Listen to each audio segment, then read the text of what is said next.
Welcome into the CHGO Bears Podcast, presented by DraftKings Sportsbook, America's top-rated sportsbook. Download the app, use promo code CHGO when you sign up. What's going on, Bears fans? Big show today. Adam Hoge, Mark Carman, Greg Braggs here, and Clay Harbor is in studio with us. What's up, Clay? Not a lot, guys. Appreciate you having me on. You know, I love my Bears, a local Chicago guy. We're talking about I'm actually from Dwight, Illinois. I was born in Waukegan, lived in Libertyville for a bit, but Dwight, Illinois, I doubt anybody knows where that's at. Barely shows up on the map, but that's my home. Shout out Dwight, Illinois. Yeah, I had to Google it. I have no idea. And my dad's from the Illinois country. He's from Princeton. I don't know if you know where that is. Yes. Well, my radio career started out at 1360 WLBK DeKalb, where I was the sports director, and then I parlayed that into being the news director. Admittedly, the worst news director. I was gonna say, what do you know about news? I would literally come in and listen to the other station's news and write up what they were saying. I'm sorry, WLBK. I apologize to you, Dave Madison. What are they saying over there at 94.9 out in DeKalb? All right, great. That's what's going on. Being from a small town, Northwest Indiana, I know for a fact Mark Carman wouldn't last a day in any small town in Northwest Indiana or Illinois. It's just not enough action. Oh, hold on. I can be a easygoing, Well, that's true. You do talk to yourself on the bus, so you can entertain yourself. Yeah. So, how'd you go from you went from Waukegan to Libertyville to Dwight? That's the order? Waukegan to Libertyville to Dwight. I just went to the smallest town I could find, man.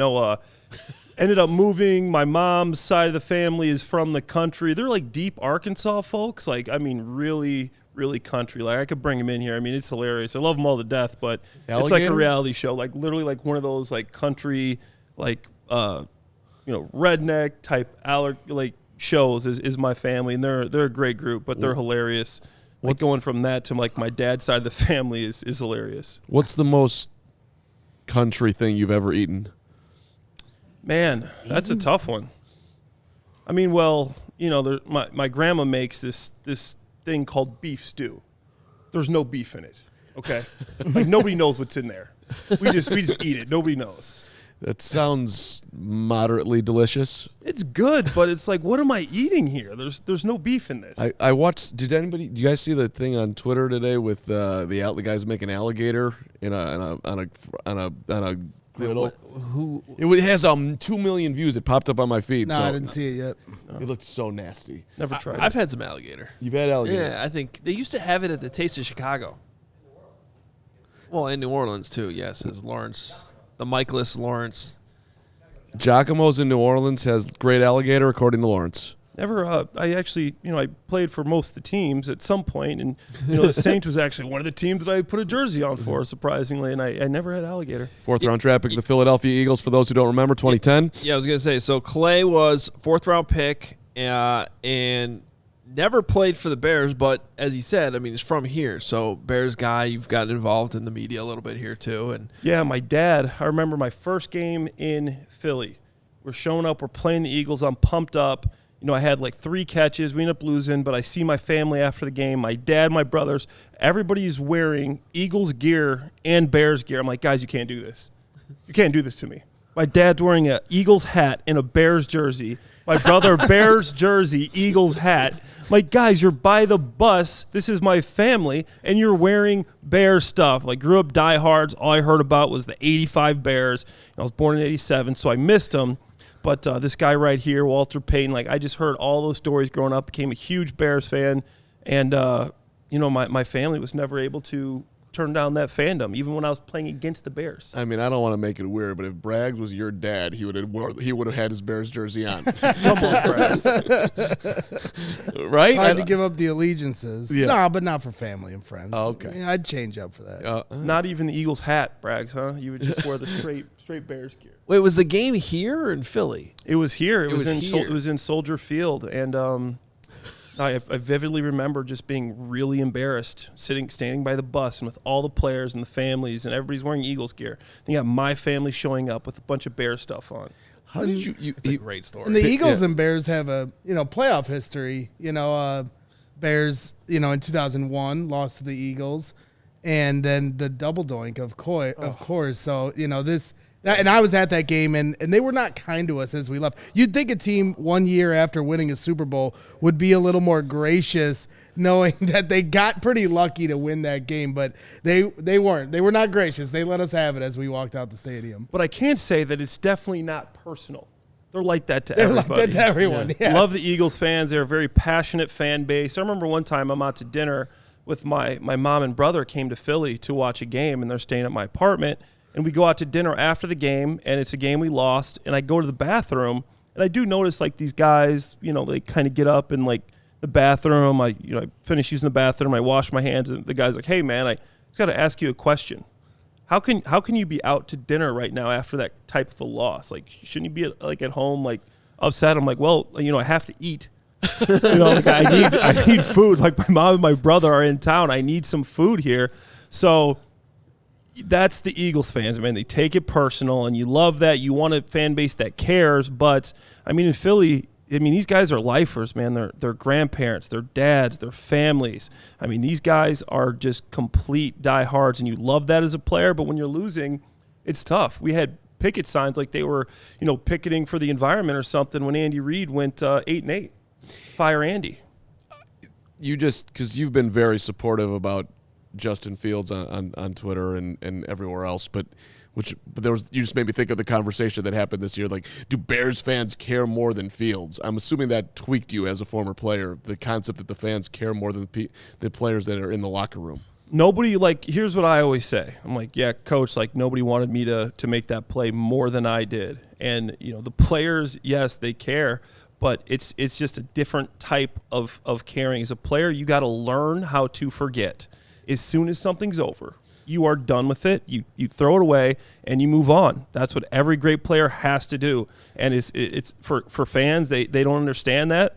And I get it, because it'll stay with a fan. It'll eat at you all day. But as a player, you go, okay, I'm done with it. I'm throwing it away. I'm looking at the tape for next week, and we're going to get better. And I'm okay. I'm not going to let this change my attitude. Win or lose, we got to just move forward. And that's what you want your quarterback to do. He throws a pick. I want to look like, hey, I just threw a touchdown. We're moving forward. We're going to the next play. Yeah, that is such a great point, because, you hear coaches say process over the results. If you did your job but the result didn't manufacture, there's nothing to hang your hat about. But for fans, all we care about is the result. Yeah. We don't even care if the process is correct. We just want to win. So if we don't, or the play fails, we talk about it for the rest of our lives. We can't let it go. Yes, and whatever. Cub fans are forever going to be bothered by 1984 and 2003, right. And it will always sit there. And I don't know, there's a long list of the double doink is probably number one. The most obvious. Lawrence, when you're bringing up Bears-Eagles history, that was a win, but for us, for the old people on the show, we remember the Fog Bowl and Randall Cunningham, and somehow that was the end of the Bears' run, and yet they were able to win a football game because nobody could see, which was sweet. But I also it's just it insults, I think, any level of just rationale that the dude that's sitting in the 50th row that has everything on his wall, who's watching this show and who we love to the end of the earth, cares more than the dude who grew up, worked his ass off to get there, and his livelihood, his bank account, his opinion of everybody out there, family, friends, the last guy in the building that you care less, that person cares less than the dude that's sitting there. It's just I can't understand that. The players care more, but it's a learned process. Growing up throughout sports, you have to let it go and you have to move on. Every game, it's you can't be thinking midweek about what happened last week. And I know it might sound cliche, but that's real. If you have a problem, if you drop a pass, you literally have to let it go. And that's something, I've dropped my fair share of passes, unfortunately, but it's something you just have to move on from and let it go, because if you don't, that's how you spiral. Next thing you know, you're thinking about it the whole time, and you're letting this whole thing affect how you're playing. Do you have to go back to the sideline at that point, my bad, or do you just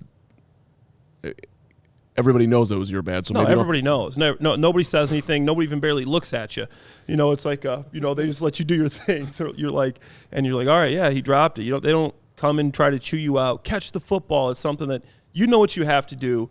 You know what you're paid to do. You know what you're training to do. You just got to go out there and make the next one. Somebody might slap you, but yeah, you got this. Come, make the next one. Like, yeah, man, I got you. I even hated when people told me that. Like, yeah, I know. Like, you think I'm like, I know I got to make the next one. Like, this is obviously why I'm here. So that's something that doesn't need to be said, but it's not this big thing that people might think that you're getting chewed out on the sidelines or something like that. By the way, Clay's on Twitter. You should definitely be following him at ClayHarbs82 on Twitter. You can find a lot of his content and some of the videos he's done. And I know you've looked at some tape. We had some fun moments during the season where you're talking about the offensive line and Justin Fields and different things like that. We can get into some of that. Let's start with Fields. Just what after 2 years of him being the Bears quarterback, where are you at? Like, let's take all the Bryce Young stuff out of it and all that. So just Fields, like, how confident are you in him right now in terms of what he's doing well, what he's not doing well, and what you think he can become? Yeah, okay. First, I'll start off with what he's doing well. I like to talk about the good first. I think, obviously, what type of a playmaker this guy is. I mean, he's electric. You put the ball in Fields' hands. I don't think there's anybody else in the league that's as exciting to watch as him. And we saw it through that 5-6 game span after that pseudo bye week with Luke Getsy when they tweaked the offense to this offense that averaged two runs per game to an offense that averaged 8 runs per game. Maybe you find a happy medium there. You don't run him as much because obviously we saw the injury.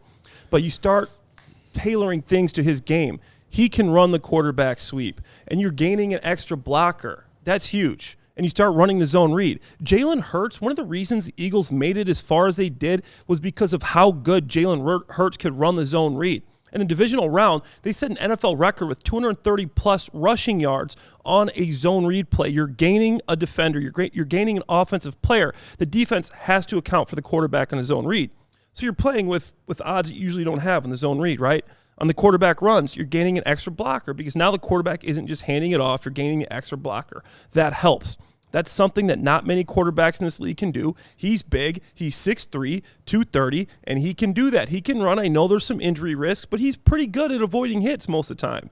Okay, so that's something I love about him. You got to use that. You can't have him sitting back there like a robot, like I don't know who, Jay Cutler, one of these past Bears quarterbacks. That's not him.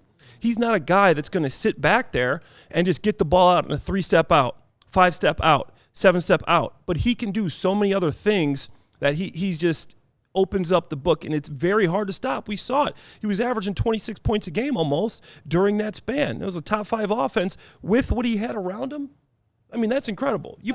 How hard is it to know for sure, like you say, like that's not who he is as a pocket quarterback passer, but in college, that's who he was. And a lot of Bears fans like to go to that and point that he wasn't a run-first quarterback in college like a Michael Vick or a Lamar Jackson, who had a highlight reel just as good at Virginia Tech as they did in the pros. So how do we know for sure that it wasn't just a product of the players around him and that he is capable of that?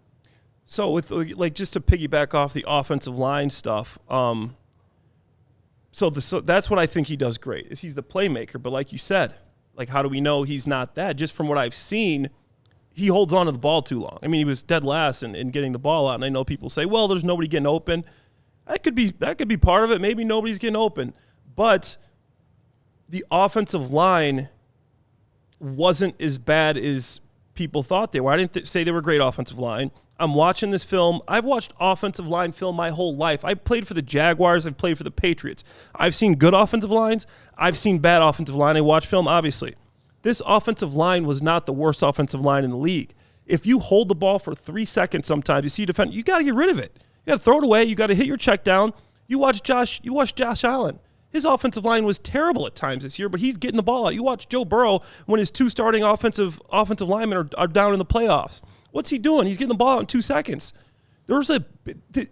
Sacks is not just an offensive line statistic. Stats is a quarterback statistic, then an offensive line statistic, in my opinion. From my experience, from playing on offensive lines my entire life, he's got to get the ball faster, and I think he's got a great deep ball, but I think he can improve on that. I don't think he's ever going to be great at that, and he has to use his legs. He's got to be a guy that runs an offense similar to a Lamar Jackson. I think he can be a better pocket pass from Lamar Jackson. He's never going to be Trevor Lawrence, but Trevor Lawrence will never be him. And that's why he's this dynamic. I think gets it. You saw when he put it together, you can do an offense in a specific way to something that I don't think the NFL's ever seen before. I played with Michael Vick.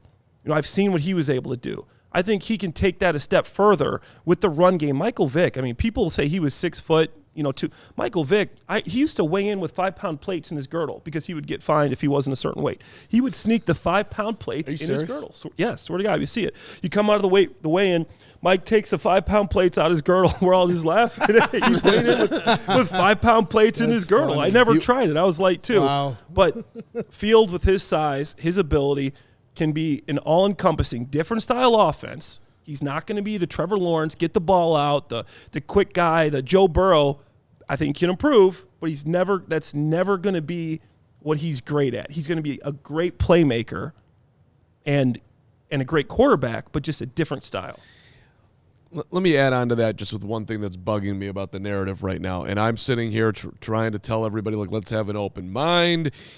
Ryan Poles said that he'd have to be blown away.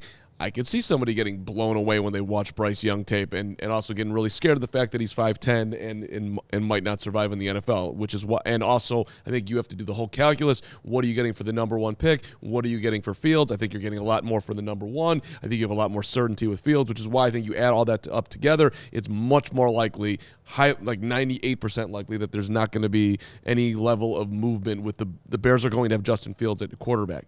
But so I'm saying all that to say this. I'm hearing people say he's 5-20 in his first 2 years. I do not want Who's saying that? There's plenty of national people that will underline the I was on Kansas City radio. It's like, it's 5-20. You have a running back and quarterback. You go get yourself an actual quarterback. I've heard this a bunch. That's lazy. It's not a great right. It's a bad take. But I also if you thought that way. I like to bring everything back to MJ, and I'm wearing the Jordan stick because of our conversation yesterday. His first 3 years in the league, he was under 500. He was 38 wins, 38-44 as a rookie. He got hurt his second year. They won 30 games. They got swept in the playoffs. His third year, they were 40-42, and he was 1-9 in the playoffs. That's the greatest player to ever play anything. You know how much his record mattered at that point? Zero. So Fields is 5-20 like that. It's ridiculous to even mention it in my mind. I think the comparison that's the easiest to go to is Jalen Hurts, and you're close to both of these teams, obviously. I saw you go into both their training camps and following both players' paths, and you made this point on Twitter the other day. Look, people were writing off Jalen Hurts last year at this time for the same narratives that Justin Fields is. And I think it sounds easy. Just put the team, you put Jalen Hurts around Justin Fields and watch it grow. That's easier said than done, but at the same time, you get him a wide receiver that can go up and get it. Yeah. Then he can just, chuck it down there, and then when he takes off on the zone reads, like you mentioned, he can be a dynamic quarterback, just every bit the quarterback Jalen Hurts is. Do you think he can reach that level? Because in my opinion, and maybe you think I'm just a biased, crazy meatball Bears fan here, but I think I definitely am, and I'll wear that badge of honor with pride. I disagree. I hold you as an expert. Go ahead. Thank you very much. You would be the only one, but I think Justin Fields can be better than Jalen Hurts because he's faster. And they both have, to me, the same kind of arm strength. Yeah. Am I off base there?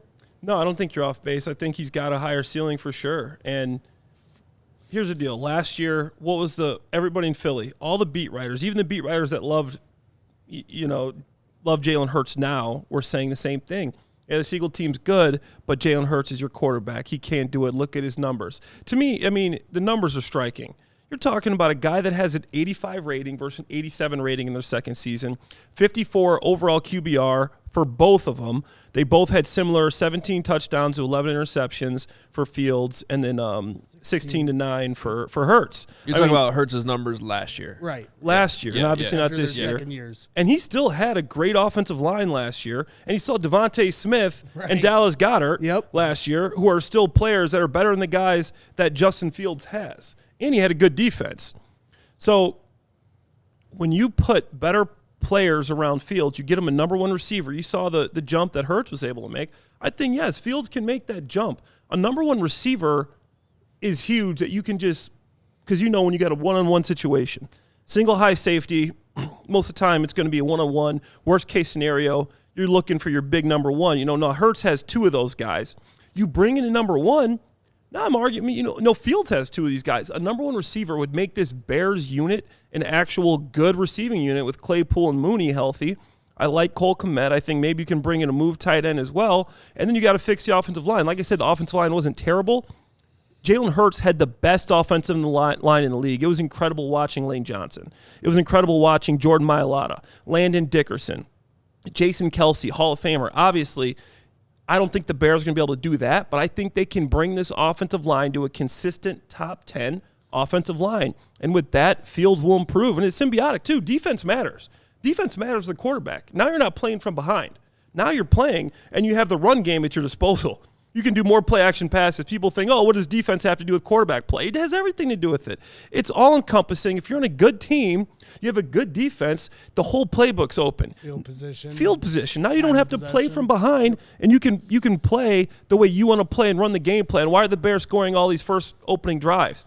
Because they're not down by 14 points at this they're point. Not backed up. And what you're bringing up is something I don't think is talked about enough, which is, yes, there's all this focus on, the O-line wasn't good enough. He didn't have any weapons, and there's validity to both. But, as the Bears got better offensively, and I keep bringing this up, and I want to reiterate, the Bears led the NFL in scoring over a 4-week stretch at one point. Yeah. That was a real thing that happened.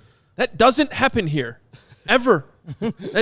Ever. And they didn't have playmakers, really. They had a couple good running backs, an O-line that I actually agree with you was better than it's probably getting credit for, although still not great. Yeah. And the one thing I am also very critical of the weapons. But why were they able to score all those points? It was Justin Fields. And the whole point of football is to score points, score more points than the other team. And they led the league in scoring over 4 weeks because of Justin Fields. You cannot minimize that. Zero wins. But what I'm getting at, but that's what I was going to mention is no one's really talking about the defense was going like this as the offense went like that. Right. And that doesn't help either. No. So. And I think in that stretch, because they'll be like, it was just Justin running all over the place. They had 8 passing touchdowns to 1 interception to go along with his 8 dynamic rushing touchdowns within that 4 to 6 week stretch from the New England game to the Atlanta game. So I don't know. You can't call it smoke and mirrors when it was the other team literally knew what they were going to do and they couldn't stop it because he's just that damn good. And one game might be an accident, 2 games, but 4 games in a row. And then, even it maybe wasn't leading the league, but you still saw it, for the rest of the year, basically until the last couple games that, okay, this is what this guy's capable of. And to me, when you start seeing it consistently for a couple games, in the NFL, maybe you can't do that over and over and over. Once you put it on tape, that's when teams should be able to stop. And they put it on tape and they kept doing it for a while with this offense, with these, lack of weapons. So that's, to me, what was so encouraging about that situation. I honestly wonder sometimes if he hadn't had such a bad game in Detroit at the end of the year, is this national conversation about trading him even happening? Because it just kind of left a sour taste after what was otherwise, I thought, a good. If they're having the number 1 pick, this conversation is going to happen no matter what. Yeah, it's but inevitable because you only have so many times. The Bears have never picked number 1 since 1942 when they took a real estate agent. So when you literally, great pick. It's an inevitable conversation as much as Bears fans don't want to have. I want to talk about the risk factor for Ryan Poles here in a second on that conversation. We have to take a quick break. Of course, mentioned DraftKings. Hope everybody's still hanging out with DraftKings, even though football's over right now. There's plenty of things you can get to. NBA's no sweat same-game parlays are available every day. We got MLB coming up, so you can make your future bets, get those in. And if you want to get crazy, I think you can even start looking at NFL futures. Maybe put some money on Justin Fields MVP. Champions League, whatever that is. Just kidding. I know what the Champions League is. I'm just giving Lawrence a hard time. What's the Champions League? I'm kidding. Like XFL extra points. Yeah, did you see Manchester United? They No, I did tweeted out brick by brick in their caption. They're going brick by brick? A tweet this morning. You should sue them. You should sue Man U. Hit the like button I if think you. their lawyers might outkick my coverage on the expenditure. Oh, Hit the you like don't, button you if don't you know want- the All City lawyers. Like button for Champions League, like button for the XFL. Like button for Bragg suing Man U. Download the app now. Sign up with code CHGO. New customers with DraftKings can bet $5, get $200 in bonus bets instantly. Only at DraftKings Sportsbook, an official sports betting partner of the NBA, with code CHGO. Minimum age and eligibility restrictions apply. See show notes for details. All right, and I'm talking about something that's very important to everybody, and that's correct. It is your sex life, and everybody is Why'd you look at him when you said that, though? Well, I think you're talking about yours. Well, I know my guy Clay is living the single mid-30s former NFL life. I mean, he's got to. Somebody has to do it. Somebody has to do it. He's got it going on over here. Let's not let so. But it is true, and I'm not getting into any of Clay's business here on that level. But 50% of men do have symptoms of that can possibly get in the way of wanting and or enjoying your sex life to the fullest, and we all want to get here to the fullest. So yes, Roman is here to help. Speaking of that, what is awkward? well, now we got got on the screen right now. If you're watching on YouTube, Oh my goodness. Lawrence has during this read has put up a video of, I believe that's Carman, a referee's shirt with Clay. So Clay and I first met when he was on The Bachelor. What is going on here? And we had 2-on-2. We had 4 of the bachelors. Clay was the coolest and most athletically talented. And so I was to referee the game, and I had everybody get loose beforehand. We're doing some cat-cow right now on screen. If you can't see that, yes, I'm wearing my Bull shorts, my Air Jordan shoes, and a referee outfit. And that would help to loosen up for the sex life too. But the other way to help would be to go to Roman, and where they have a digital health clinic for men, which addresses a variety of sexual health needs, offering genuine medication that can help achieve, maintain, and have the strongest possible erection you could possibly have. Yeah, that's right. That's what we're talking about here. You want it to. You want to go. You don't want to be at 90%. You want to be at 100. There is this. You don't. We're not looking for. If we're going hoop terms like that thing, we're not talking about just backboard off the rim, and we're looking straight through. Swish Roman. That's the way to go here. Discreet wipes that will help you last 4 times longer in bed. Lasting is good, just like as we put it back into football terms, Fields lasting in the pocket. We need better protection, and again, we can bring this all the way back to Roman. So you get the point here. Roman is getting you to the next level. To learn more about how you can achieve your personal sexual health goals, go to ro.co/CHGO to get 20% off your first order. That's ro.co/CHGO. Roman. Underrated ref. Borderline my hero. Yeah, did I do all right? Yeah, he's Carm's actually an underrated ref. The guy did a pretty good job. He let us play for the most part, but he made some nice calls. He made a couple travels, hand checking. I think he called a reach, but look at this. Yeah, here we go. Okay. And I challenged after that. Yeah. Come on here, NFL guy. I can stop you. No problem. And yeah, that was like, like it was a problem. It was like, what a pathetic performance by me. But look, We might have to get Clay involved in the. look at that take though. The hypothetical basketball game that we've been talking about it for a year. That never happens. Mason West is on Twitter wondering whatever happened to it, which is a good question. I'd be down. You know what's the scariest thing about that video for anybody who's remotely interested in Bryce Young? Bryce Young is 5'10", 180, which is what I am. And that's what it looks like when you're going up against an NFL guy who's 6'4" and is quick and whatnot. But we did talk about this yesterday. Yeah. Bryce Young is not a running quarterback. Bryce Young has what? I mean, look, I don't have my phone here, but look at the stats. I mean, in his college career, he might have 180 total yards. He has 8,300 yards passing. In the pocket, Tom Brady was decomposing. He's so old. Yeah. Like he's 75 years old, and he's fine. In the pocket, there's unprecedented protection. Bryce Young is a pocket quarterback. He is not even Kyler Murray. He's not Jalen Hurts. He's not Justin Fields. He doesn't even run as much as Tua. Look at Tua's numbers. He is a pocket passer, and in so, he will have all that protection like a pocket passer all the time. 100 rushing yards in 14 games. This guy never runs the football. He will be in. He's not going to get hit.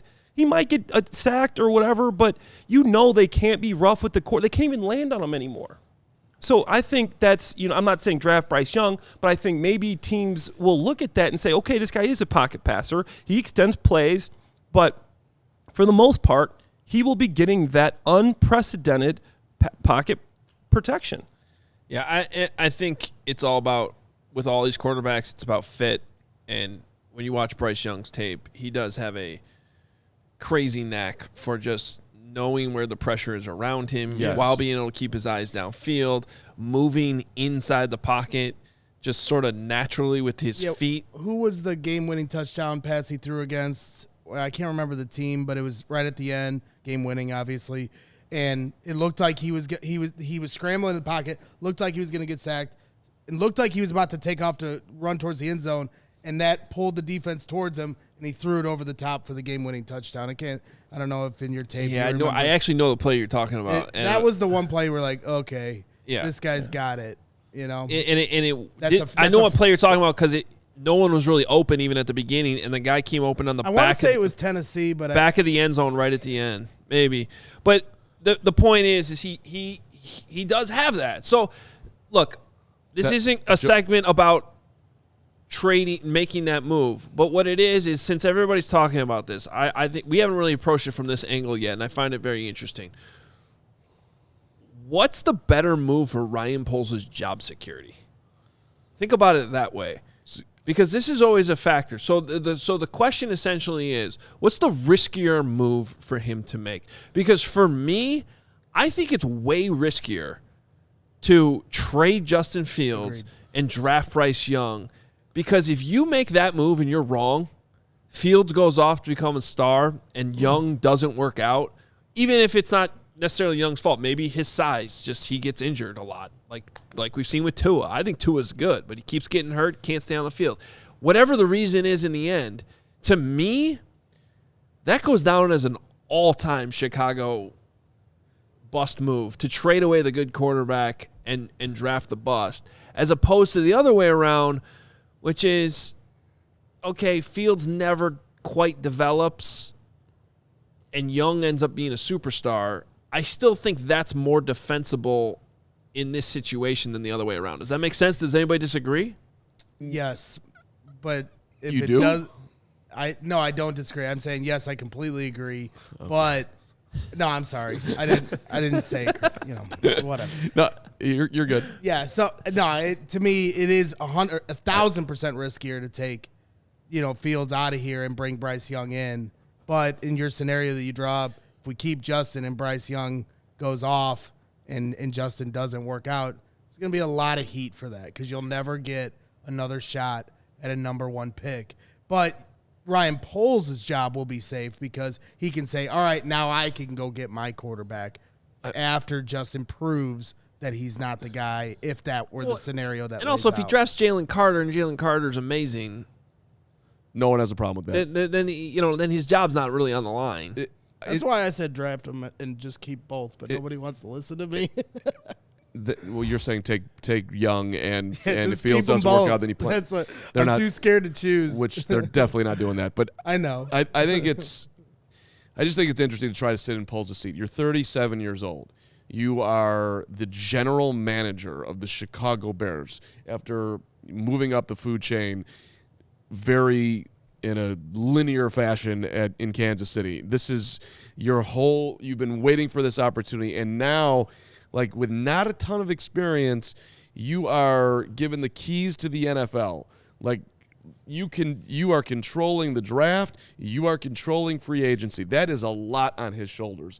And how do you best logically put yourself in I want to do this job for another 15 years, and also I don't want to make this about me completely and my security and try to have a win for the organization. But I just don't think like you could sit there as Ryan pulls around like that's it. I'm trading Fields and I'm gonna draft Bryce Young, and if it doesn't work out, I'll never get this job again, and I might not even be a pro personnel director because I'm gonna look so stupid. Like it was a nice landing spot for Ryan Pace, but I don't even know if he'd get that if he's as reckless as doing something that bold. So, I think like Fields has shown that he can be productive, right? So in my opinion, the worst case scenario for Fields, we've already seen he's not going to get worse. He's 23 years old, right? Fields isn't going to get worse. Maybe there's a possibility, say worst case scenario, that he stays the same, doesn't take the leap. So even with the guy we had this year, like we saw through the span what he was able to do, I think if you put players around him, I think Fields could be a playoff quarterback. Yeah. I honestly think the guy he was this year, even in that system, with those, you put more players around him, worst case scenario, he doesn't improve, stays how good he was at 23 years old, with this O-line, with these weapons, whatever. Okay, I think he's still a playoff quarterback. Bryce Young, we don't know. I mean, it's kind of unprecedented to see where he's at because, okay, there has been Kyler Murray, there has been Drew Brees, but we don't know what this guy can do. He's never taken a snap in the NFL. To me, that is just a huge risk when you do have a guy that is young and that has shown that he could probably be a playoff quarterback. He didn't make it, but if you put the pieces around him, he stays the same. He's still going to be better because you have better pieces around him. So I think you can't make that move because you've literally seen this guy play and be successful. Is it too risky for Poles in job security-wise for himself to drop all the way to 9 and give up on the premium talent that's in the draft, the alleged premium talent? Because you certainly, somebody who's getting drafted 9 to the end of the first round is going to end up being a multiple perennial Pro Bowler, but he's got to nail it. It's not as easy just to say, I'm taking Jalen Carter, I'm taking Will Anderson. If they sucked, well, everybody else is going to take him too. He's putting himself more in the fire if he does that. I would give him the benefit of the doubt even if he got it wrong, but it won't look good. If you drop down to 9 and you get a dude that can't play, that all of a sudden that fire is being turned up on you in a big way. Okay, so this gets back to something I've talked about before, which is and there's the research I put into it and shared on the show, it was probably over a month ago now at this point, but just the drop-off that tends to happen between the first 2 non-quarterbacks taken every year and then the players after that. The bust risk factor, let's put it that way, goes way up. Yep. Usually the first player taken that's not a quarterback, history shows, at least in the last 10 years or so, is a stud. And most of the times the second guy is too, with some exceptions out there. Once you drop past that point, now you're talking about guys that it's like more like 50-50 on whether or not it works out. And the more I watch Jalen Carter, I'm just like... Tommy Harris? I don't know. Tommy Harris, like Warren Sapp. Wow. No, I'm serious though. I think people forget that there were – go read Bruce Feldman's story from The Athletic yesterday because he brought it back up. This was in the news stream last year at this time where you had SEC coaches on record who had played against Georgia last year who said the best defensive lineman on that D-line was not Trayvon Walker, not who the Eagles draft. I'm blanking on his name right now. Jordan Davis. Jordan Davis. Not one of those. And then the third guy got drafted too. It was Jalen Carter last year. You're talking about the number 1 pick, the number 4 pick or whatever, or a little bit later on. It was Jalen Carter. And I think people are forgetting like how good this guy really actually is. And the fit for the Bears, for this defense, needing that type of player to be the engine that makes everything work, as Matt Eberflus talked about it. Like, to me, that's the can't-miss guy in this draft for the Bears. Well, that's what's funny about the merry-go-round that Bears fans play when they start to try to decide who they'd prefer the Bears to take. You're seeing it with Bryce Young. We're saying, oh, he's too small. We're pulling up pictures of him standing next to Mina Kimes and things like that. But we're also saying, but the whole league should give up a king's ransom for Bryce Young too. So it's like this dance, and it's the same thing with Jalen Carter. A lot of people would prefer Will Anderson, and I get that. But we do that by saying, Jalen doesn't do this well, or I've heard character issues by even reporters and stuff that I think is unfair to say. We constantly have to denigrate one guy to try to prop up our opinion, when that doesn't really have a foundation. The guy is going to be a top 5 pick for a reason. But I'm just asking the question. Let's say they pass on Carter and drop down. Carter becomes what you just said. He's Warren Sapp. And the Bears drafted the next Leonard Floyd, who ends up being terrible here and does okay elsewhere when he's on a stacked defensive line. Is that a fireable offense? How many first-round picks did you get in that trade back? Yeah. Sure, right. Maybe if he goes. But you're bringing up a point that I think it's not just the quarterback. Missing on the quarterback is my point. Well, no, it's not. And this is the thing that everybody needs to remember, because it's great to have the draft capital. The more swings you can get, the better. But you still got to get the picks right. Right. Yeah. You could look at the trade the Titans made.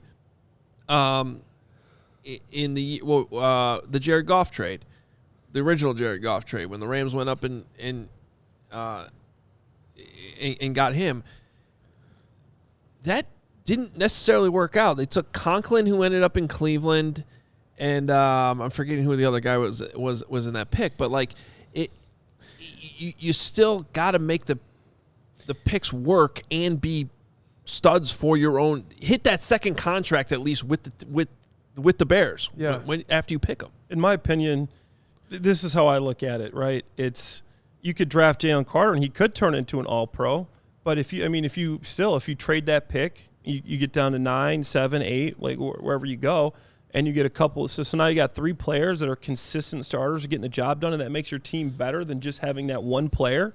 You won. This guy might be better than all 3 of them, but if you got 3 solid starters, 3 guys that can really play, you got an end and you got a 3-tech, and then maybe you got a linebacker to put next to my guy Jack Sanborn, then I think you win. It depends. What is better for your organization? What is better for your team? You get 3 guys that you can put on this, this rookie deal that can play.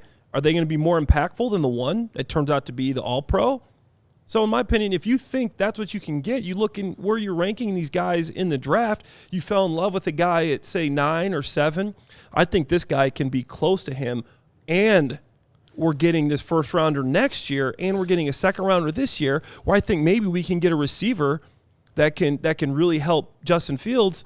So then you start saying, hey, I think it's worth it. So you're really taking multiple players versus one. I don't think the Bears are going to find a guy that they think, okay, I can get the same player here, and he will be as successful as Jalen Carter. But I think if you put 2 to 3 guys together and you do miss out on Jalen Carter, Will Anderson, and is better for your team, and now you have 3 studs, maybe not 3 superstars, but 3 studs that are getting the job done, and your team will be better for that.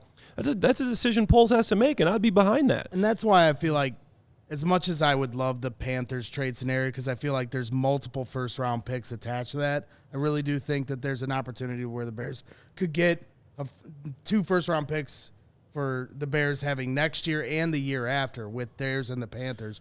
But it may just be safer to try to convince the Colts to give you 1 future first-round pick at 4, because then you stay in that lane where Adam says you get the first or second best defensive player off the board. Right, which is where we got to as far as how we headlined the show today, because I think that's, if you're Poles, you're getting one of those guys at 4, 99%. I think you can feel extremely comfortable that you're getting Anderson or Carter, and you're getting at least what what the experts are saying, what they're going to get compensation wise. You're going to get a first-round pick next year. You're going to get a second this year, and you might Pro Football Focus has it that you're going to get 2/3 as well. So now you're getting one of your guys that you want. Maybe you want Carter more than you want Anderson, but it goes worst case scenario, you get the other dude, and you've loaded up. So that feels like the safest. I did a very reasonable play here, and there's no way that anybody can really fault me, Ryan Poles, for making that decision, which is why. Which ultimately was, if I had to bet right now, I think they trade with him. Right, because you're getting a potential franchise defensive lineman. You're getting that future first-round pick, because like we talked about on the ifs with Justin Fields, now you've given yourself an opportunity to get back in the quarterback sweepstakes of the next year if things don't work out the way we all hope. And then if they do work out for Justin Fields, now you have 2 first-round picks to just build around and become a really powerful team in the NFC. And Poles can sleep at night. Like, he's got to be able to go to bed after the draft and not be worried, like, did I just do this and put my whole career on the line because it went – seriously. Like, you have got to be able to go to bed at night knowing that, like, okay, what I did is solid. Or maybe he doesn't. Maybe he just wants to live a high wire act. I'm not sleeping. I have no idea if the guy that I took at 9 is good, and everyone's going to be up at me, and you'll see, and there's 20% of me that's not completely certain that it will work out. What if 2 to 4 isn't there? Like, there's been people saying that they don't think the trade market's what people think it is. What would you rather take Carter 1 or trade down to 9? You know, what if, like, okay, if the Texans say the Bears aren't drafting a quarterback, you know, I like C.J. Stroud as much as, you know, Bryce Young, and then the Colts are sitting there saying I'll take Stroud, Levis, or Young, and there's no market there for the Bears. So that's something that makes me nervous because I can actually see it when people start explaining. I go, that's right. Obviously, the Cardinals aren't taking a quarterback. The Bears aren't taking a quarterback. So then do you trade back to 9 and try to get more picks, or would you be happy with, hey, we left with the best player in this draft, Jalen Carter, but we got nothing else. We're not picking again until 50. I said this on Monday night on our Bears After Dark show, and they have to trade back by any means necessary, whether that's 2, 4, and if they're not there, then it has to be 9 or whatever they can get because they don't have an early second-round pick this year. You got to get back into the top end of that second round, and then to be able to get multiple first-round picks, future first-round picks, that's going to set your franchise up for the future. Pushing all your chips in on Jalen Carter or Will Anderson, they have to be great. At 1, you have to be great. Yep. And if you're anything short of that, he'll be deemed a bust. And B, there's an injury factor that goes into that too. You're pushing all your eggs into one player's basket, and if he gets hurt, now what? You have to trade that back, and you have to trust that Ryan Poles is a good draft evaluator and finds the right guy at 9 or wherever. So let's go back to the Titans because I wanted to make sure I came back with the right players, but also we can look at this. So they ended up with Jack Conklin and Derrick Henry. So off the top of your head, you go, oh, that worked out pretty well. Yeah. Right? When they traded back and the Rams got Jared Goff. Okay, so who won that trade in the end? The Titans. The Rams didn't. I mean, they got the Super Bowl with Jared Goff, but then they ended up trading him. Of course, they got Stafford and then won. So, I mean, you could say even in their case, the end result was good. But here's the point. Conklin, they didn't even end up giving Conklin the fifth-year option, and then he left. So even though he was an all-pro as a rookie, it didn't really work out for him there. And as good as Derrick Henry is, obviously he's a great player. He's a great running back. It took him a few years. But the point is, well, what if they hadn't made the trade? Who would they drafted instead? Because that's exactly what we're talking about here, right? Not moving back. So who are the guys they would have had instead? And the answers are Joey Bosa, Defensive Rookie of the Year, still really good. They could have had Jalen Ramsey, was right there. Good player. Ronnie Stanley, DeForest Buckner. So instead, they went back, and they actually, I think, ended up trading back up to 8 to get Conklin. But you see the drop-off there. Conklin, Leonard Floyd. But did those teams get a future first-round pick? Because then there's the next player. And I understand there's no guarantees on those guys. But, Panthers, Colts, maybe the Colts are the better candidate for that future first-round pick because they may not be as good as the Panthers next year. But, that's more players. I mean, that's potentially Marvin Harrison Jr. That's potentially a trade package for the quarterback from USC. To me, that's worth it. With as many holes as this team has, they have a lot of work to do. I don't know if they can do it all in one season. I want to start stacking the deck for next year, too. That's what a good GM does. It's fun to look back at it and realize that most times GMs are going to get it wrong. If you redrafted it, the order would dramatically Well, I'm saying the Titans they drafted Corey Davis the following year with that extra pick they got from the Rams. And that didn't work out. Yeah, right. So that sucked. Yeah. But it wasn't Ryan. It wasn't King Pole's draft. Oh, okay. Well, yeah. Didn't enter that into the equation. Forgot that part. Couple of things I just want to underline here. Number one, what Clay just put out is the worst case scenario, that everybody grades the quarterbacks roughly the same. I don't look at Bryce Young as mini Mahomes. I look at him as he's a little better than CJ. Not exactly sure. He's smaller. I'd be perfectly happy with CJ. And even Will Levis, big dude, fits the way Indy, Ballard has evaluated quarterbacks with more of their profile. Like, we get him. That's totally fine too. I'm not moving. Who's ever there, I'll take any of these guys, and I think we can win with them. And there's no superstar. Let's hope that doesn't happen. And then I forget who put it in the chat, but the Raiders are an excellent trade partner for the Bears because they need a quarterback, and they're in the AFC West, and it would be if you can get a first-round pick from the Raiders, which you would get going down to 7 for next year, that could be very enticing. You might not have to go all the way to 9. When you talk about that worst-case scenario drawn up this year that Clay mentioned, that's what happened to the Jaguars this year. Yeah. They didn't have a trade back partner because there were no quarterbacks that everybody was desperate for. Jaguars didn't need a quarterback, so they stayed at 1, and they drafted the wrong player at 1 defensively, right? They should have drafted Hutchinson, the defensive end. Sauce Gardner. I mean, who was their first pick? Trayvon Walker? I mean, so I'm not saying he's a complete bust at this point, but they clearly should have drafted Hutchinson. I'm pissed at them that they didn't, because now we got to deal with them in the NFC North. So that was their worst case scenario, and they missed on their number 1 pick, but they built the team around him. And do you see the GM catching heat because they missed on the number 1 pick? No, they went to the playoffs and won a playoff game in spite of that. And that's, Ryan Poles has got to be good beyond missing on picks. He's going to miss on picks. That happens every year to every GM, good or bad.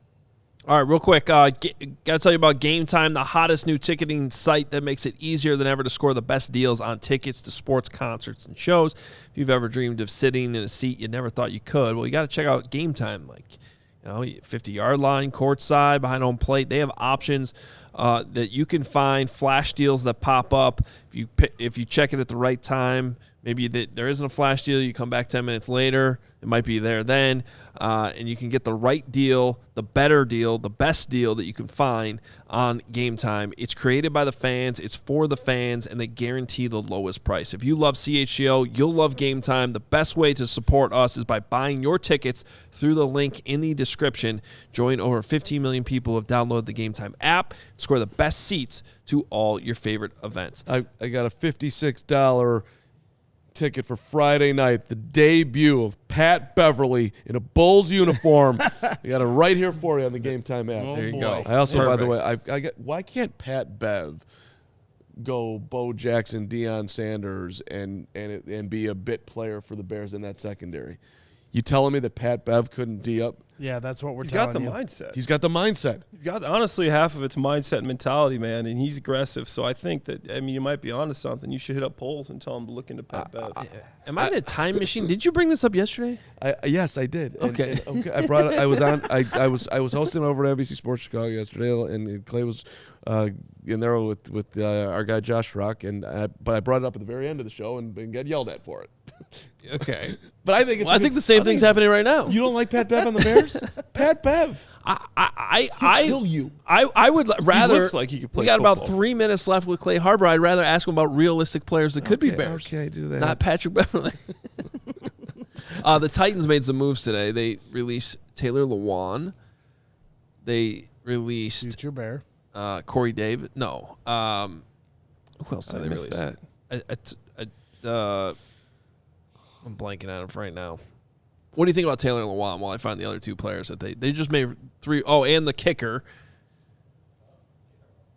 Yeah. What do you think about Taylor Lewan? He, by the way, might retire. How old is he?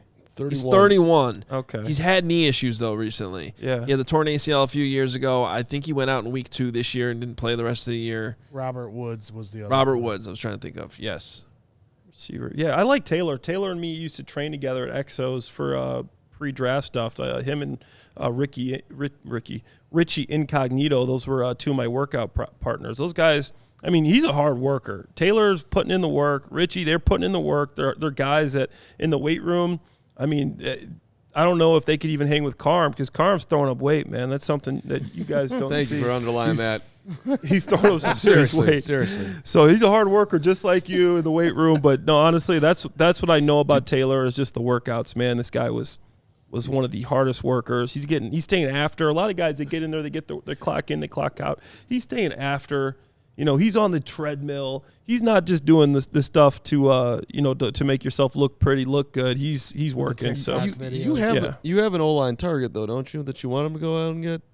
Yeah. Juwan Taylor. Okay. Jaguars, 25 years old. That's something that, people think he's the fourth year in the league. This guy's 25. You can sign him to a long-term deal. He's not great, but he's gotten better, and he's going to be an improvement for our right tackle. Tell you what, our general manager, Jake Flanagan, spent about 7 minutes yesterday on the phone pushing Juwan Taylor's name to me. He's all in on him. But to see, those to me are the smart moves that, and I don't, do you think he's going to get top dollar? That's the thing. I don't think he will get top dollar. But, I've watched a lot of Jaguars games this year. I went to 3, and, I spent a lot of time out there. I work with ESPN 690 Jacksonville on a weekly basis, and so I cover a lot of Jacksonville stuff, and he's one of the guys that really impressed me, and I don't think they're gonna re-sign him. They got Walker Little, a former second-round pick, Cam Robinson. They signed him to a long-term deal.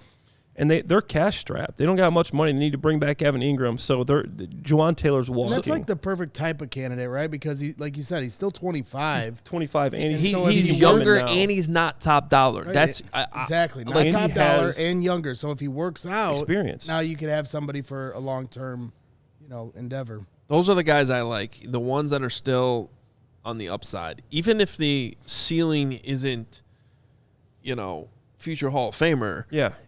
There's too many free agents you sign that are on the decline. Yeah. And you gotta work through the ones. And they have so many holes they have to fill. So you gotta find some of those guys because as much as we all want the Daron Paynes, you gotta have as many home runs as we gotta hit. You gotta hit doubles too. Yeah. Appreciate the super chat, Isaac, on the Taylor Lewan topic, which we just discussed. I think we have a few more questions we should fire through before we get out of here.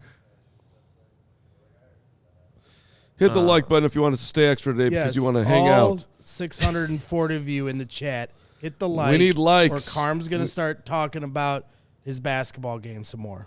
That's a threat. It's messed up, and I think people should be underlining the fact that I wore the Jordans today, but they haven't touched outside concrete, just to back up our conversation yesterday. So did you put those on after you came in here? I did. I was going to say it's dangerous to wear it in this weather. Put them in the backpack and brought them in here. The 2s.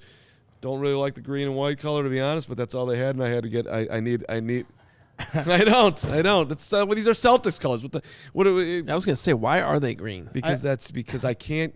I cannot. I got the dad life Nikes on. I'm the only guy. Well, I like the Mac. Lawrence is Costco-ing me, which would. I'm not a shoe guy. Everybody here's a shoe guy. I refuse. I wish I got these at Costco and didn't pay the $180. I will not be pressured into being a shoe guy.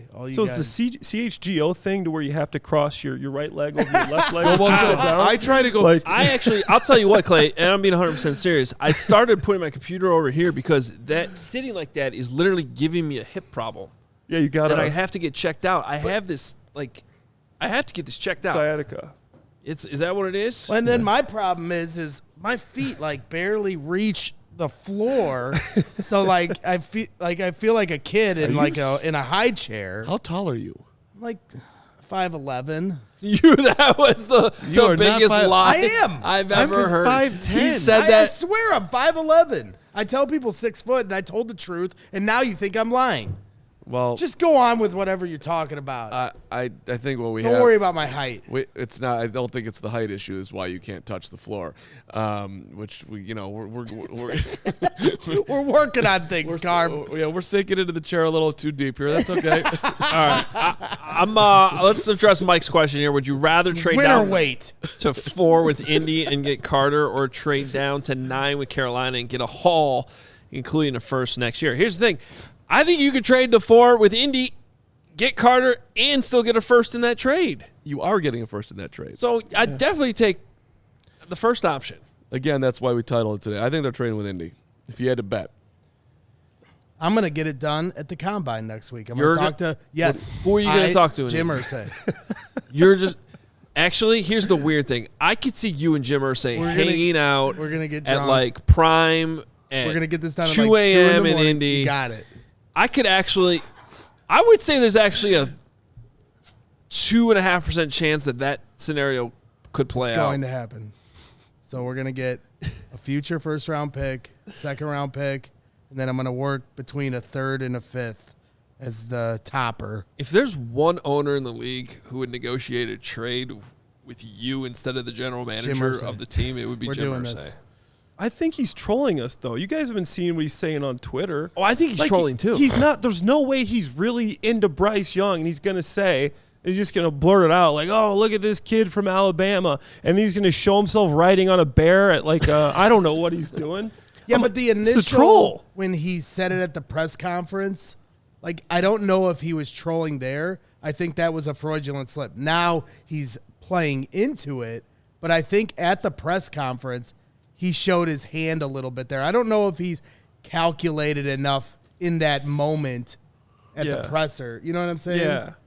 If he would like done that on Twitter, and it's more of like a right now he's leaning into it because he knows what he did. Okay, that makes me feel a little better. Yeah. But I'm just thinking, I'm like, man, this guy's trolling us. He's like, there's no way he's gonna make this trade, and that's the trade that I want. I think the trade with Indy, perfect scenario. You get a first, maybe get a fourth, you get a couple more picks this year, you get the next year first. I'm like, that is the perfect trade because you're going to end up with Carter or Anderson, and you're getting that haul. But I'm like, Irsay's really trolling us here. He's not going to do it.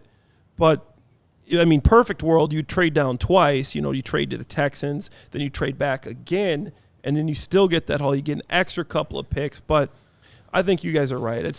Worst case scenario, if you can't get to 2 or 4, I think you still got to go down to 9, in my opinion, because this team's got so many holes. Right. Yep. Right. You just don't. I don't know if you have the luxury to make the pick, or I don't think you have the luxury to make the Then if Will Anderson or Jalen Carter go to the Hall of Fame, don't blame me. That would suck. I am blaming you. I'm definitely not blaming me because I'm telling you right now, he's the multiplier that can make the whole defense better. Jalen Carter. Now throwing out words like multiplier makes me think you might have to rethink it. By the way, does that make I like sense? that Raiders trade idea too. Move back with the Raiders. You get Max Crosby. I don't know why they would trade him, but you could. You want to deal with organizations that don't know what they're doing, and the Raiders would be one of those organizations. That's always a goal. Like, let's not. You know, people say that about the Bears, right? Well, that's past tense. That's before Ryan Poles walked through the door. Well, you want to deal with the dude. It's like you absolutely have to move up and get in, and I'm glad that Ryan Pace has landed and whatnot. But you want to deal with the guy who's willing to trade from 3 to 2 and give up 3 picks to get Mitch Trubisky. That's who you wanted to be dealing with, at least at that point. All right, what are we doing here, Lawrence? Okay, quick question from Doug. Clay, if the Bears signed Daron Payne as a free agent, which I don't know if people noticed that last night, but multiple reports are saying Daron Payne is getting tagged by Washington, which makes a lot of sense. I break the news around here. Okay, yeah. David Montgomery, still a Bear. Do you think they still need to go after Jalen Carter, or would Payne satisfy the need for a 3-tech and the Bears could trade down some more? Yeah, I think that has some flexibility, and I even think Javon Hargrave is a guy that could satisfy. He's not as great against the run as a guy like Carter, I think, but, I mean, he was a top 3 interior defender and pass rush grade. He had 11 sacks last year for the Eagles. He's one of the reasons this defense was as good as they were, because if you have an interior pass rusher, you can't double team. Interior pass rush, you can't double team these edge defenders because you got to keep those linemen, you know, with eyes and hands on him. It's what we used to say with J.J. Watt. You got to have 4 hands on Watt. Not three, not with the extra. You want 4 hands on J.J. Watt, and you got to have your eyes on him too. So he's a guy that can really be a game changer.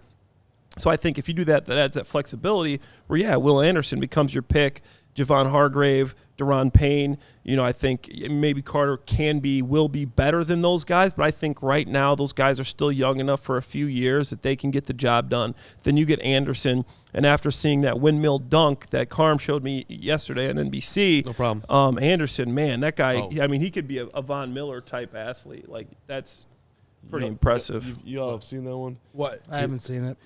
Sounds Will cool. Anderson on a breakaway in a pickup hoop game. Yeah. I mean, he went like Jordan slam dunk 88. You're thinking of the Jalen Carter. No, it's Anderson. Will Anderson, man. Anderson. Oh, there's a Carter video too. He had to Really? dunk. They both can Yeah. dunk? I don't know if you know this, but pretty much every top 10 pick either has a video of them jumping out of a pool or dunking. And Jerron Gilbert once jumped out of a pool. It's draft We were season, baby. excited This for is that. what we see. All right. I get hot and bothered. Hashtag. I don't know if you know this, but this guy right here, crazy athlete, got drafted in the NFL. Like, 40-inch vertical, by the way, at 252 pounds. there you go. Over 10-foot broad jump, 30 reps at 225 on the bench press, Carm. 4.55, 40. Okay, Let's go, man. Okay. Hey, What listen. round were you drafted in? 4th round pick. Like, That's what- because he was a Missouri State Bear. I was an FCS guy. I went to Missouri State, and I still set. I had the most receiving yards in the nation at tight end. But when you're playing against, you. Right. yeah, Southern Illinois, Illinois State. I mean, North Dakota State now is producing. Oh, yeah. Well, Cody Mauch is. I like Cody Mauch. I think Cody Mauch can play, man. At the Senior Bowl, he whiffed. He was either crushing somebody or missing completely. Did you know you were going to get drafted? Yeah. Or you did? So that must have been exciting for you. Like, how much of it was exciting but also like not fun for you? I thought it was all exciting, man. Coming from Missouri State, I was a receiver, moved to tight end, and getting open at tight end as opposed to receiver is a lot easier. Gain the weight, and then obviously the combine's coming up, and that's important. In the combine, I knew I'd have a good combine because I'd always been a guy that could run, lift, jump, and do all that stuff. I ran track in high school, plus a point guard in basketball. And when I gained my weight, I kept my athletic ability, which was tough. And, the combine is basically a glorified track meet. And I think there's more emphasis put into that than there should be. I think the film, the All-Star games are more important, but the interviews at the combine are important. And obviously, What was the weirdest question you ever got for a team interview at the combine? I mean, one person asked me, if you were a piece of furniture, what would you be? And that one stuck with me for some What was it? What was your furniture choice? I think I said like a lawn chair so I could be outside. I don't know. I was like, is it the sun? First round draft pick right yeah. there. Oh, we like this guy. He's taking notes on that pick. I'd You like know what to. the correct answer to that probably is? I'd like to be a Yeah, what coffee is table. Rick? I want to lift people up. a bench on a football sideline. Yeah. I want to see where my mind Not was. the right answer. For a football coach? I'd like to be a bench. I want to be a bench so I'm on the sideline at the football. That's it. A football guy, baby. I like my answer better. Coffee table. I lift people up. I support. I make everyone around better. That's Yeah. what I do. Look at the way this coffee table is. With not asking for anything for what it's doing today. Lifting up Walter, Goose Island, Bear helmet, and the pennant, making us all look better. Coffee table is not You giving want enough to be love. the brick so you can create the wall. That would be the wrong answer because that is not furniture. 1999 from the Duke. Brick can be furniture. Why would you inhale a Sit on cigar carb? Do you hate your lungs? Because I didn't know what I was doing, Duke. That will never happen again. I blame myself. I blame no one else, even though Greg Braggs was with me and was teaching me. Duke, when we come to your island, we'll smoke a cigar and see if Carm can make it this time. And Did you know he was inhaling? I warned him 100 times, Adam. We'll never speak of this again after today. But this guy, I warned him 18 times. He had no idea what he was doing. Then he was downplaying. He's like, what is the big deal of this? It doesn't do anything. And I was like, Carm, this is a huge cigar. You are going to catch a buzz at some point in this cigar. He was like, by the end of it. We are past that. We are moving on to Mayank, which is we've got the opening round of the playoffs, the quarterfinals tonight. Me versus Mayank. I've never beaten him. I'm 0-2. We're talking tennis here, Clay. Big match, and my lungs feel good, and I'm ready, and I just want to get it out there and get some accountability with the chip. Now that I'll be able to talk about my victory tomorrow, because Mayank's going down. It's going down for real. I just find it interesting that it's been, I think, 8 days since the big defeat happened in here. That has not, unlike other people on the show that, constantly bring up their victories. That's true. We haven't heard about this. You want to talk about it, or do you want me to No, talk I didn't about bring it up. Okay. If yeah. you're bringing Yeah. it up, then we'll talk. Yeah, no, Hoge. I've been Hoge's teacher on the ping pong table, and Adam is making great progress. He's come a long way. We've worked on the forehand. The backhand's gotten very consistent. We've gotten his aggressiveness up a level, and Adam beat me. Adam beat me in ping pong, which, by the way, Clay and I are about to go at it here. I can't wait. I'll play. Ooh, just an outplay. Well, it's possible Clay has other things to do in his day. No, he was. We were. I inviting him in. He underlined the ping pong table because when we saw it at the Super Bowl, it was like, yeah, it was cool hanging out with you guys. But you guys have a ping pong table. Oh, I love ping pong. I mean, Parlor Pizza, one of my favorite places in Chicago, used to have ping pong tables. The whole reason I started going there. But surprisingly, I'm the only 35-year-old in Chicago that has homework to do after this. I do have a project. I'm in getting my MBA from Kelly School of Business, and I procrastinate. Look at that. And I got to go back and do a group project by tonight at midnight, and I haven't even started yet. So oh boy, you got it. You know, you got it. No problem. Yeah. You're that guy on the group We should say goodbye. We should say goodbye and let him do his homework. I think it's a compliment, though, to the coach. I think it was great coaching by you. Thank you. So you put yourself in a win-win. If you win, you win. If you lose, you could be like, well, I'm such a good coach. The student became the teacher. Bam. Yeah. I mean, I'm not going that far, but I'm Mr. Miyagi. Yeah. Right, You let's wax off this show. Wax on, wax. let's wax off the show. All right, we're out of here. We'll be back here again at noon tomorrow. A couple special. Is the guest confirmed tomorrow or not? Guest is confirmed. We will be talking with Nick Wright, Super Bowl champion in his own right. He'll be on the show tomorrow. The Duke's saying goodbye to us with a $9.99. You want football player body on you. That's what the booty. bench on the you want football player booty. Oh, you on want you. I don't know football if this is booty.